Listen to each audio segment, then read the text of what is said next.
আজকে আমরা যাচ্ছি আপুর বাসায়। আজকে অনেকদিন ধরে আমরা ওয়েট করতেছি কবে আপুর বাসায় যাব, কবে আপু দাওয়াত দিব। আপু তো দাওয়াত দেয় দেয় করে দেয় না, তো ফাইনালি জোর করে আপুর থেকে দাওয়াত নিলাম। এখন ফাইনালি আমরা যাচ্ছি আজকে। তো এই জন্য এই মাগরিবের পর থেকে আমার মা একদম ফুল রেডি। মা, আপনি তো আজকে আপুর বাসায় বেড়াতে যাচ্ছেন, কি অবস্থা? অনেক ভালো লাগতেছে? হ্যাঁ, ভালো মন্দ খাবে, ভালো তো লাগবেই। ওইদিকে দেখো আমার দুষ্ট ভাই আবার নক করতেছে। খুলতেছি, আরে খুলতেছি। তো এখানে দেখতেই পাচ্ছ আমার ভাই কি করতেছে, মানে তাড়াতাড়ি আমাদের বলতেছে যে তাড়াতাড়ি বের হো, তাড়াতাড়ি বের হো। আব্বা, আপনার কেমন লাগতেছে? আব্বা জামাই বাড়ি যাবো, দাও তাও আবার লুঙ্গি পরে, কারণ বলতেছে জামাই বাড়ি এত কাছে, জামাই বাসা এত কাছে, এখানে যাইতে গেলে আবার এত সাজুগুজু করার কি দরকার? সাজুগুজু করতে কম করে নে, আমরা প্রচুর সাজুগুজু আমরা বুঝতে পারবো। এখন হচ্ছে দেখি যে নক দিছে আমার ভাই। কই আপনারা? ওরা তো এখন রেডি হয়েছে। কই রেডি হয়েছে? ও রিয়েলি? আজকে দাওয়াত খাইতে যাব, দাওয়াত। ভাইয়ের অবস্থা দেখো গাইস, ভাইরাল করে দিও ভিডিওটা। গাইস দেখতেই পাচ্ছো আমার ভাই দাওয়াত খেতে যাইবে বলে উপরে কি অবস্থা। উপরে দেখলে একদম নায়ক নায়ক একটা ব্যাপার সেবার, কিন্তু নিচের এদের অবস্থা দেখো, নিচে অবস্থা খুবই খারাপ। আমাদের ফ্যামিলির বন্ডিং অনেক ভালো, তোমরা তো এর আগে অনেক ভিডিওতে দেখছো। আমরা এখন যাব আপুর বাসায়, তো বাকি কথা আপুর বাসায় যাওয়া হবে। টাটা গাইস, আপুর বাড়িতে বেড়াতে যাচ্ছি। তাও আমরা যাচ্ছি কতজন? একজন, দুইজন, তিনজন, এন্ড ওইখানে আরো একজন। সামান্য বিস্কিট আর হচ্ছে চিপস নেই, কিছু মনে করো না গাইস প্লিজ। মনে হচ্ছে এটাও বেশি হয়ে গেছে, তাও কিছু করার নেই, বাচ্চা আছে তো। চলে যাচ্ছে আপুর বাসা। দেখতেই পাচ্ছ শুধু আমাদের বাসার মধ্যে ডিফারেন্স হয়েছে, আমরা এই মাথায় থাকি আর আপুর এই মাথায় থাকে। তো দেখতে দেখতে এখন আপুর বাসায় চলে যাচ্ছি। আমরা আসছি তোমাদের বাসায় দাওয়াত খাইতে। ও মাই গড, এখানে কি করতেছে?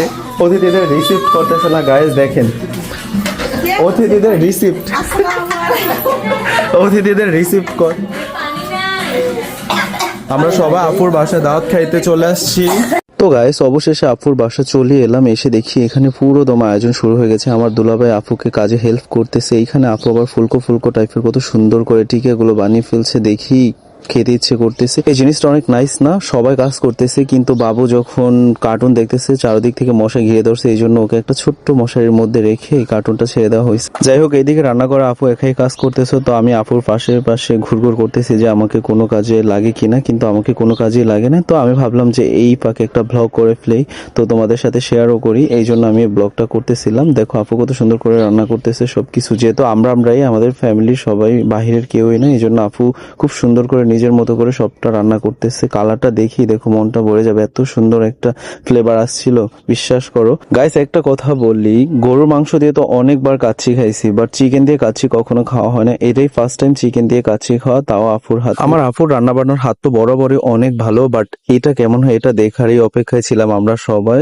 অনেক সুন্দর করে আপু লেয়ার বাই লেয়ার হচ্ছে পোলাও চাল প্লাস হচ্ছে চিকেনটা রাখতেছে। দেখতেই পাচ্ছ এত সুন্দর করে সবকিছু অর্গানাইজ করবে, আর স্বাদ হবে না এটা তো হতেই পারে না। দেখতে পাচ্ছ একের পর এক বিভিন্ন ধরনের ইনগ্রেডিয়েন্টস গুলো আপু মিক্স করতেছে। ফাইনালি দিয়ে দিল দুধটা। এবার সবকিছু সুন্দর করে, এরপর সবকিছু মিক্স করে আপু এটা চুলার উপরে কিছু সময়ের জন্য দিয়ে দিয়েছে। ফাইনালি রান্নাটাও হয়ে গেছে। দেখতেই পাচ্ছ আমরা সবাই খাওয়ার জন্য বসে পড়েছি। আমাদের ফ্যামিলিতে আমরা সদস্য সংখ্যা অনেকবার তোমাদের বলছি যে 10 জন, তো 10 জন মিলেই বসে পড়ছি।